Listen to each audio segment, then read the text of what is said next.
Welcome to the Psychedelic Passage podcast. My name is Nick Levitch. I am here with my co-host Jimmy Nguyen. Thank you for joining us this week. We have a really great topic for you all this week, which is essentially this concept of the stories we tell ourselves, often referred to as internal narratives. And the key here is that we all have an internal narrative, supposedly. At least I've heard rumors that some people don't have this, which is a very small percentage of folks in the world. But for most of us here listening, we all have an internal narrative, that little voice inside of our head that we can choose to listen to or not listen to, but it's prevalent in all of us. And so the question is, how does this play into something like an intentional psychedelic journey? Yeah, that's where I wanted to start with this is why does it even matter? Why does this affect? Why are we even talking about this in a psychedelic oriented podcast? And as we talk through some of these concepts today, I think our listeners will see actually that the story it's actually not how it affects psychedelic experiences.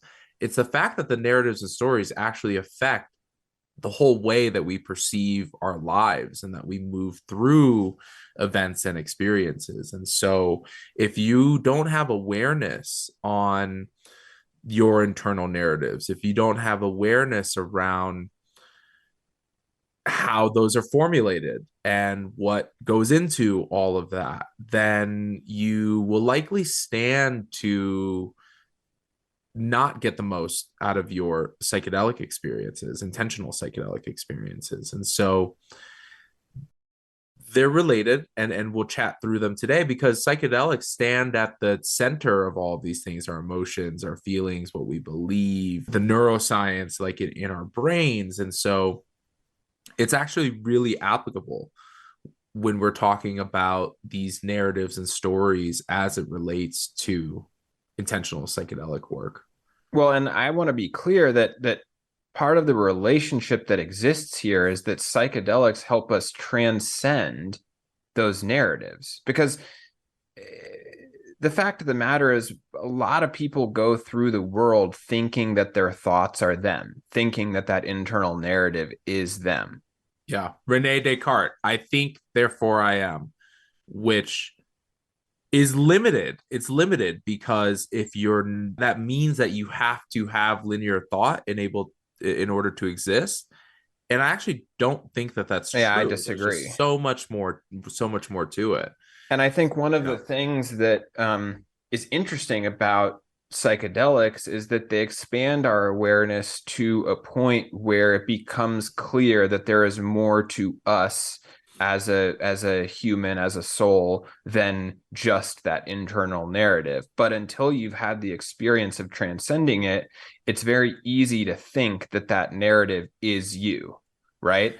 Oh, Mm-hmm. I'm a shitty person. Oh, I have anxiety. It doesn't matter what the story is or what the label is, but if that's all you've been telling yourself and you've never experienced a world where that wasn't the narrative that's playing, it's hard to imagine that it's not you. Mm-hmm. So let's break this down a little bit because I know that we want to spend a little bit of time probably on the latter half of this episode to talk about the influence that narratives and stories have on intentional psychedelic work. But I want to back up a little bit and just talk through this for a second. And so there are events that happen in our lives, and then there are the things that we focus on out of those events. There's a lot of, scientific study to say that like memory is not foolproof and that it's not this like record keeping thing. It's It, definitely not accurate. it's malleable, and our memory changes over time. So there's the events that happen. There are what we focus on. There are the feelings and emotions around that, the things that you experience, and then also like the things that you judge about it. There are our beliefs, which are maybe our own beliefs, they may be family beliefs, they may be societal beliefs, and then all of those things add up to narratives and stories. And so what ends up happening is that when we go back to recall these things, we're sharing it or telling it or reliving it through the perspective of our story. So then what happens is that the story then ends up being first. And then everything that you recall about the experience comes through the lens of that story because it has to fit that narrative. Another part that you're talking about, I think, are the internal narratives, which are, I think, stories and beliefs that we have about ourselves. So that's also an interesting part of this. Things like, oh, I'm not athletic. I'm not lovable. I am really capable. I do deserve this, or I don't deserve this. I mean, all of these things are stories that we tell ourselves.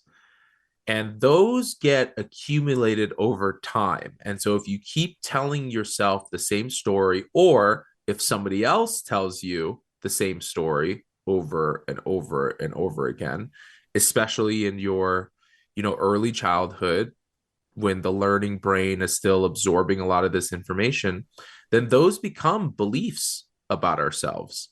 And so you can see how that directly impacts our life experience and how we view ourselves and our lives. And whether it's true or not doesn't really matter, because Right. if you believe it, it's true. And here's the kicker: our bodies are always listening. Mm-hmm. So I think we've all had that experience of doing something dumb, and we say to ourselves, "Ah, I'm such an idiot." Yeah. I do this all the time, and then I have to pause and correct and go, "Oh, I'm not an idiot. I just made a little mistake, and here's what I should have done instead," or whatever. You can see very quickly how oftentimes that single story, that single narrative could be the root cause of someone's entire depression or entire anxiety. And I'm not saying it's always the case, but you can see how a very detrimental internal narrative can totally change the way someone goes through the world. And I think it's important that we give an example for folks who maybe don't know what we mean here Mm-hmm. around how two people can go through the same event and walk away with totally different narratives, Mm-hmm. right? Mm-hmm. So I'm just going to take a shot out of a cannon here, but let's say Lay it on them, two, Nick. two people get into a car crash, right? And one person is like, this is the worst thing that's ever happened to me. I got injured. I can't work, ruined my life. It's cost a lot of money. I've got to fix my car, all this stuff, right? And then the person in the passenger seat who went through the exact same experience comes away in a couple months and goes, "Oh, that was the best thing that ever happened to me, because now I've got a better relationship with my body. I proved myself that I can heal from within. I've got this resiliency."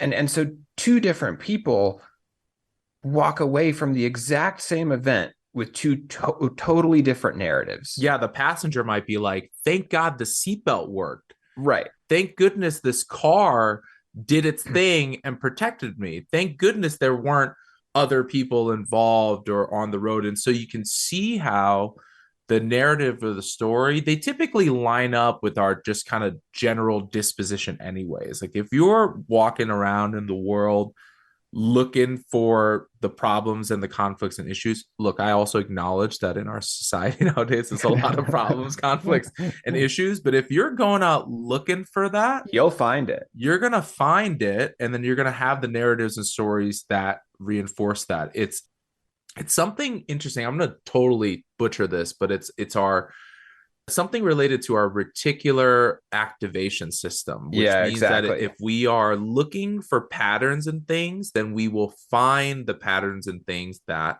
It's the reinforce same it. reason if you're looking to buy a new car and you're looking for like a Tesla, for instance, you'll see more Teslas on the road because that's what you're thinking about. That's the car that you're internally focused on and searching for. But if you switch to a Ford Bronco, the same experience will happen. You go, "Oh, there's a lot of Ford Broncos out today." Yeah, it's a part of our human evolution. It was really helpful in the hunter-gatherer, stage to be able to see patterns and to identify things and to like point out things. Now that we live in this modern society, we have to reorient what that looks like. And it is beyond just the physiological side of it, because I think what you and I are commenting on is the like internal, like mental and emotional landscape, around this stuff. Yeah, I'll even take your example even further. Imagine if you're in a car crash, but you're in the car that was rear-ended versus the car that did the rear ending. You're gonna have it's the same event. It's the same event, but you're gonna have much different narratives and stories out of that, and much different reactions and responses. So one thing that I'll share in line of like framing up these these dynamics is something that comes from Jack Canfield. This was taught to me by one of great coach of mine, and it's E plus R equals O. And what that says is that events plus responses equals the outcome. And so you see how that's related to what we're trying to establish here, but what that actually means is in that the event is the fixed variable, or is the fixed component. Yep. The reaction and the response is the variable part. And so the whole point of being able to acknowledge and address your narratives and your stories, even the asking, what's the story here? And what's the events, or what are my beliefs? What are my feelings around it? Even asking yourself those things can help you to start to filter some of this stuff out. The one thing that I really like about E plus R equals O is it denotes this radical responsibility, which is really empowering and also really scary for folks to know that you are in control on how you respond and react to things. And those responses and reactions are likely heavily, heavily influenced by the stories and your internal narrative. Yep. It's a great I, little formula. I think about like, this is going to be cliche, but like, they always say Jordan got cut from the varsity team, or he was only JV and whatever. So if he took that and allowed his narrative or belief that that's it, and that he's limited and that he's not talented or whatever, then it would be That would be the end of it. it would be the end of it. And that's the other thing that I want to bring up, is that the stories are also dictated by timeline. And so if the story for Jordan ended there, likely that's a sad ending to that movie. But then you get to see the things that he did in his, at least his professional career. I don't know enough about the guy to talk about his personal life or whatever. And so it depends on that. If the story ended in the 90s after he retired the first time, that would be different. But the story is still ongoing, to where it is now. So also just remember that timeline is also important here. And if the movie cuts off midway through without resolution or whatever, then it can feel unfinished. And so you also want to give yourself a little bit of time to allow things to play out. And I think for the folks who are reaching the more advanced levels of checking their narratives and stories, you can also just kind of see how stories evolve over time. So something that's super traumatic and awful and terrible, like, God forbid, the loss of a loved one or something like that. I know how the grieving and the loss of a loved one can actually lead to a lot of healing and a lot of understanding and a lot of just learning. And so it's just important to allow life to kind of unfold a little before you're so attached to these narratives and stories that you tell yourself. And likely you're doing this all unconsciously. Usually this is not something that like you're like, oh, I'm going to weave a story on how I'm pissed off about this. It just like happens unconsciously. And that's why I specifically wanted to record this episode, is because most of us do this behavior, this behavior of establishing internal narratives and stories unconsciously. Mm-hmm. And the problem with that is we can't change it if we're not aware that it's happening. Mm-hmm. And this is where enter psilocybin, or, psychedelic of choice, is that they allow us to zoom out and notice the narrative. Mm-hmm. And it's that shift in perception, that shift in awareness, that actually allows us to start to rewrite things. Because someone who's so tightly wound and so identified with those stories to the point where they don't even know that it's happening, it's almost compulsive. You can't really separate yourself from it. It's hard to insert that space, that distance.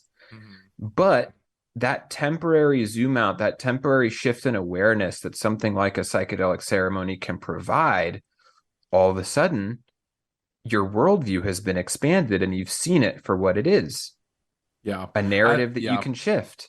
I And like what you that said. changes everything. Yeah. I really like what you said about stepping outside of it, because when you're in the middle of it, it's so hard to see what's actually going on. And so,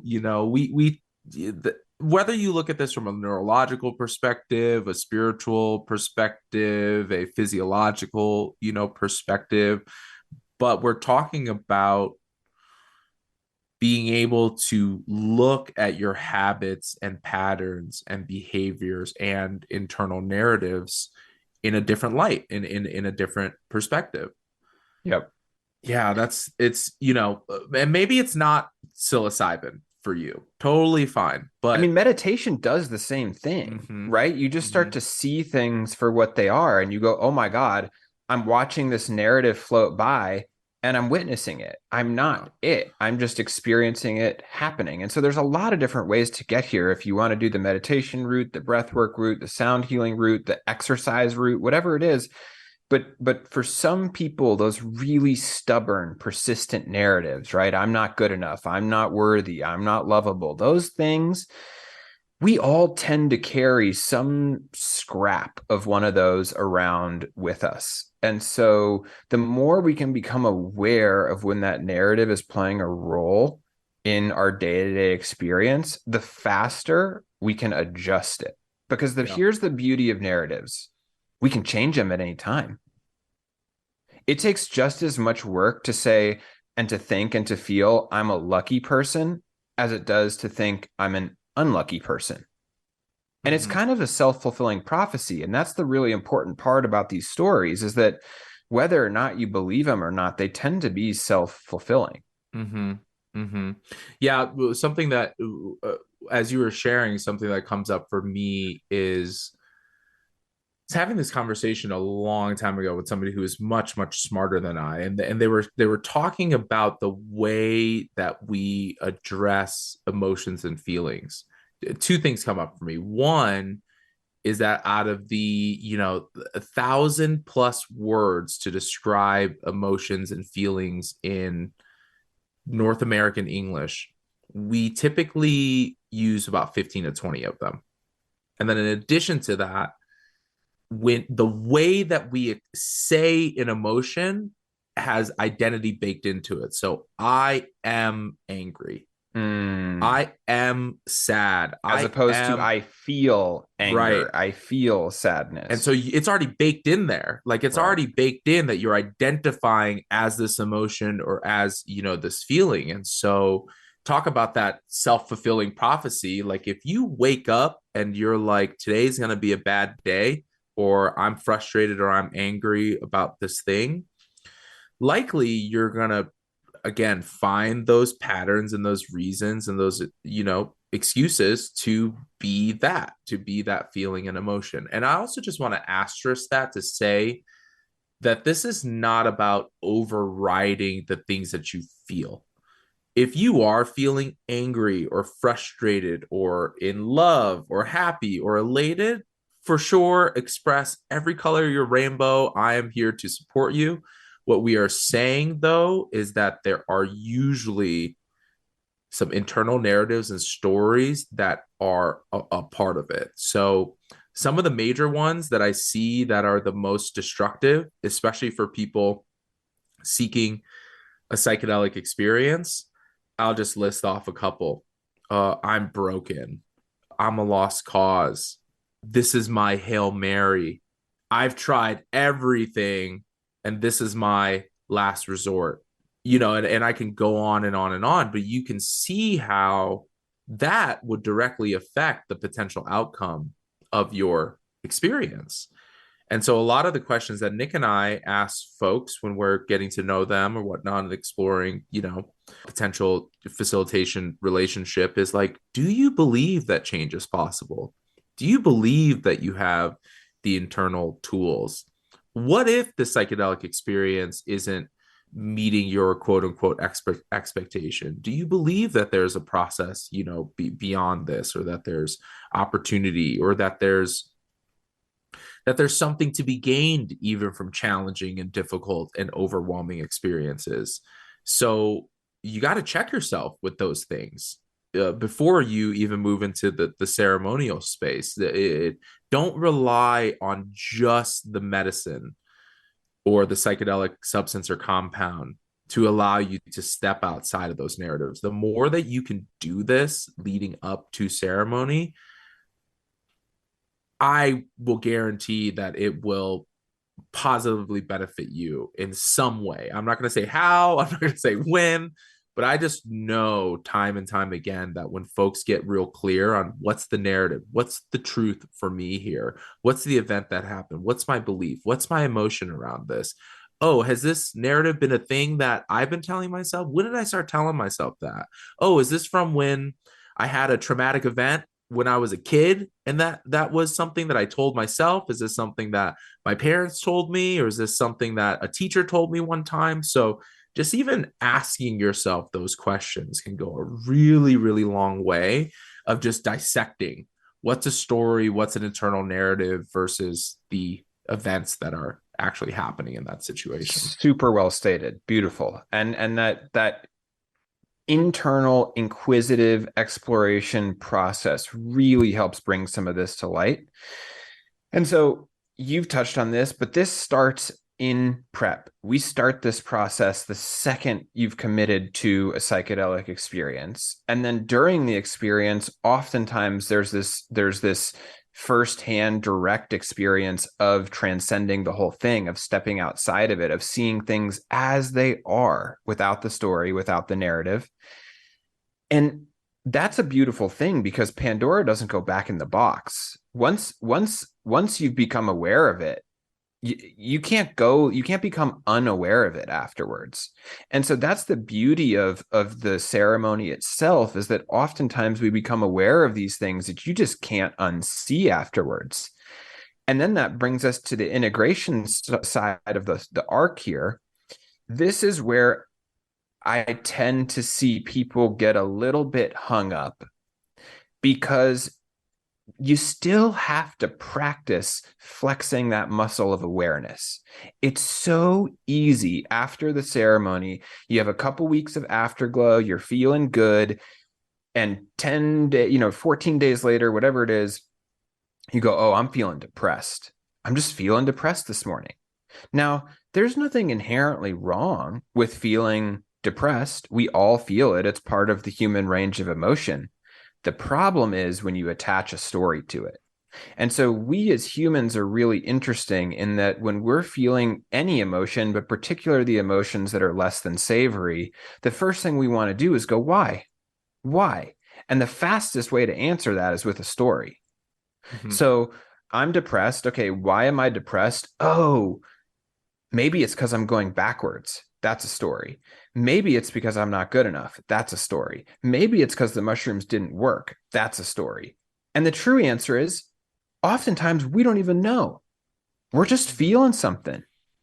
And it's this desire to figure out why right here, right now, that often like guinea pigs us or forces us into attaching a story to it. And this is one of the beautiful lessons that I have taken away from one of my mentors, is like, if we're willing to withhold the story from the emotion, boy, does it pass more quickly. Because the story is actually what keeps the emotion on loop. So I'll give you an example we'll stick with the depression thing. If we go with the depression one, and it's because I'm not good enough, and I tell myself I'm not good enough, then I feel more depressed. And then I'm depressed because I'm not good enough. And then I feel more depressed. And so it's this flywheel that starts moving once you've got the emotion with the story attached to it. And so if we can just feel the full force of the emotion and do the best we can to withhold the narrative, it will fundamentally change the integration process. Yeah, and then when you are finding yourself in that state, and that's the main narrative that's happening, then guess what? You're going to find a whole bunch of things that are going to reinforce that you're not good enough. And you're going to find a million things out there that could reinforce your story or your belief that you're not good enough. And the other thing that I hear in what you're saying is, how attached are we to these stories, which is how we started the conversation, which is Right. how do we identify? Do we identify as our thoughts? Do we identify as our emotions? Do we identify as these stories? And so how attached are we to that? And look, there are some stories that have, this is just as powerful on the opposite end, right? Like the positive stories that we tell ourselves, the story of where our families come from, and what our ancestors have been through, the story of our society, has a lot of opinions and different narratives around that. But you can also see how stories aren't all bad. That's not what we're saying. We're saying that you are the writer of the story, and that you have the opportunity to write the story that's true for you. In a And way that serves you. right. And in a way that's authentic to you as well. And so most stories have some bias built into it. You can only really see it from your limited view, and you may not get all the data on what happened in that event. And most stories have a little bit of judgment baked into it. But what if you were telling your stories from a place of empowerment? What if you were telling your stories from a place of non-judgmentalness? What if Yep. you're telling stories from a place of looking for the opportunities for growth and healing? I guarantee you that those are different. I'm not going to say better or worse, they're different. And so it just depends on what you're looking for. It depends on what you know the emotional outcome is that you're seeking. And so just know that's how powerful these things are. They really actually do go both ways, and that leads to what we were chatting about earlier, where there could be multiple narratives and stories that exist within you at any given time. Some mesh well with themselves, some are really incongruent, and some are straight up just in conflict with each other. And Yep. that's a hard thing to organize and process. For me, I was told and I believed for my entire life that I was unathletic and incapable from a sports standpoint, and blah blah blah. And I can go into a whole thing about racism, being a young Asian boy and whatever. But like, Nick, you and I went skiing like a month ago, and I'm like ripping turns and going 50 miles per hour. And I'm Yep. like, oh, there's athleticism there, you know? And so that then affects the way that I think about physical exercise and physical pursuits and my physical capabilities. And so, I'm in this place now of rewriting those things after 30 some odd years. Imagine how powerful this would be. The best things that I love is when I see these small little, social media videos, whatever, and like the parents either like with their kid doing like words of affirmation in the mirror, like before they go to school, or like they're doing it in school. I'm like, that's super dope, because they're choosing to tell that narrative and to tell that story. And it's never too late. You always have this opportunity, though it's a little bit different if you've gone through a couple of decades in your life telling yourself a certain story versus, It or just takes earlier. more time to unpack it. And this is the key in integration, is just because you've had the ceremony doesn't give you a free pass. You still got to watch that story. And so Mm-hmm. this whole integration process is a game of awareness. Mm-hmm. It's it's Mm-hmm. can you continually check your shit and go, "Oh, was that an autopilot story, or is that actually, what I want to be telling myself?" And here's the thing.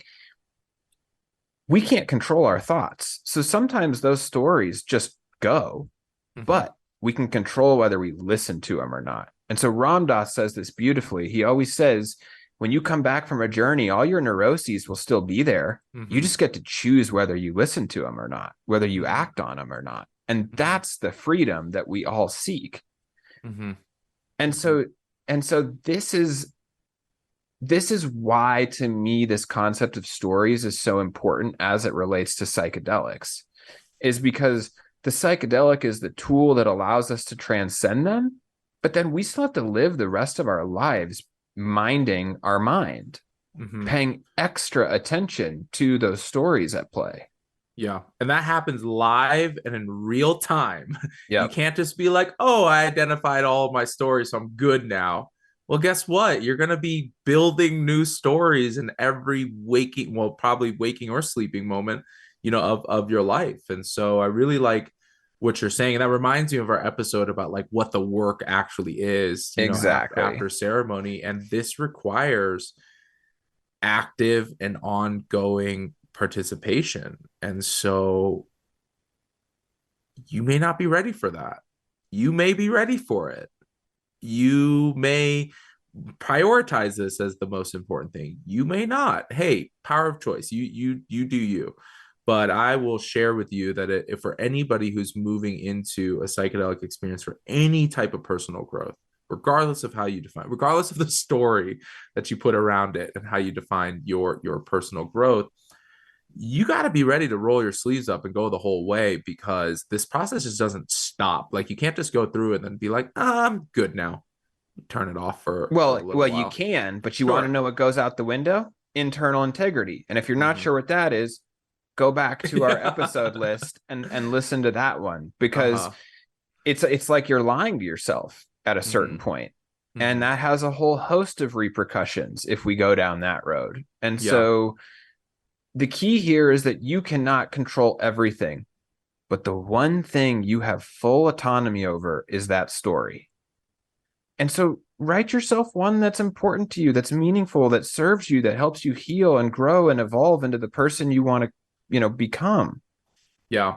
I'll also just share that there's somewhat of a dark side to this as well, 100%. meaning that if you're trying to rewrite your stories from a place of control and from a place of not acknowledging your true feelings, emotions, or your true or in an authentic way, then that can also backfire. So again, we're not saying that, oh, I'm not feeling depression or anxiety, or I'm not feeling grief, or that's not what we're talking about. That's bypassing. That's That's pretending bypassing. something's not there. What we're talking about is how do you find this balance of acknowledging all of it, from expressing all the iterations of what you're feeling and what you're thinking and what you believe about these things, but then not being attached to it, not being on autopilot, not allowing this to happen unconsciously without you being aware of it.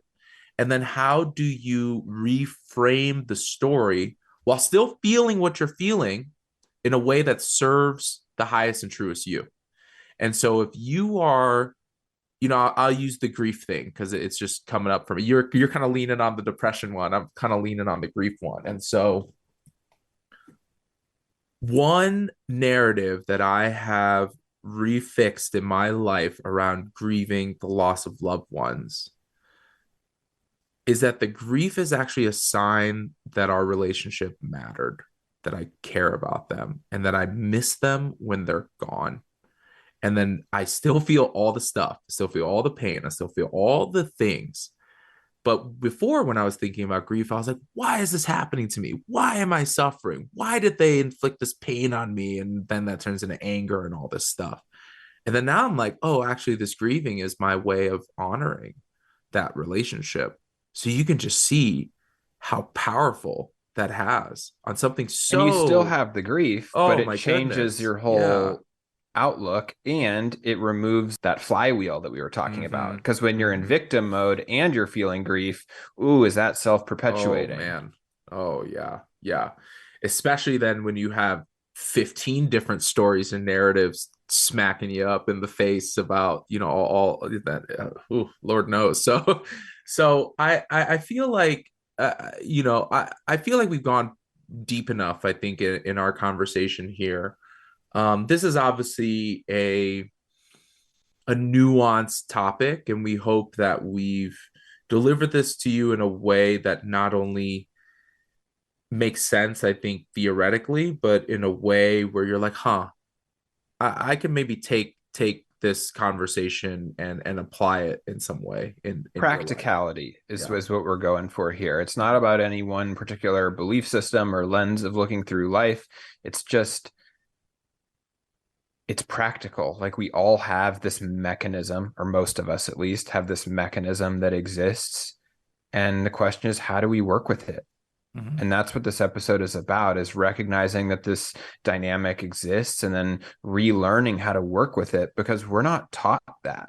I certainly didn't, graduate from any school and go, oh, I now know how to work with my internal narratives. Well, we're not even aware of it, let alone how to work with it. Exactly.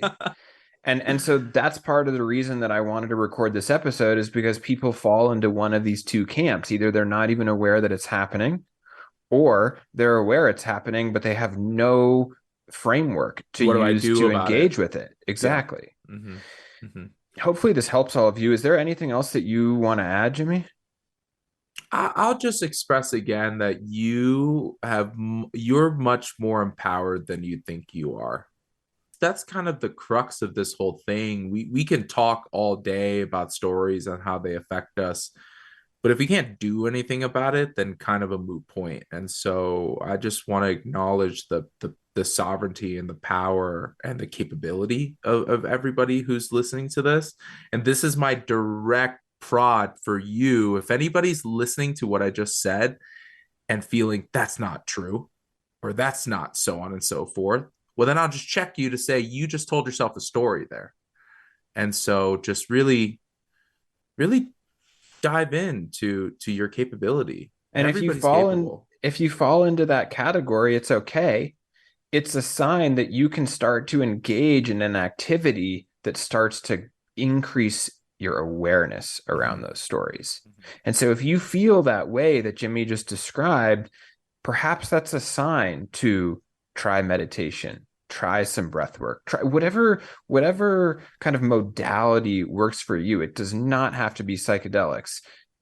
There's plenty of different ways to start to increase some distance between those automatic compulsive narratives and your awareness, the part of you that's going, that's an interesting way that I'm talking to myself right now. And that little bit of distance means everything, because that's that moment of pause, that inflection point that allows you to change the way you do it. So if you guys have any questions, you're more than welcome to reach out to us at any time. We thank you for tuning in with us this week. You can download episodes of the Psychedelic Passage podcast on all major platforms: Apple Podcasts, Amazon, Spotify, iHeartRadio, or wherever else you get your podcasts. If you like the show, please review us, leave us a rating. It helps others find the show. You're more than welcome to share with your network if you think someone could benefit. And we look forward to seeing you guys next week.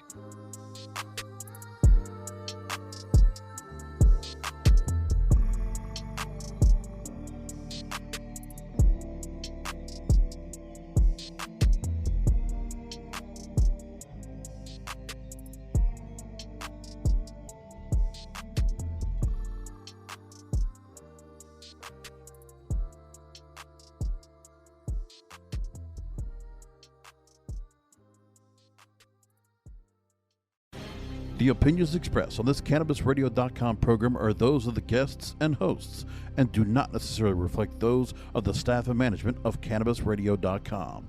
Any rebroadcast, republication, or retransmission of this program without proper consent is prohibited.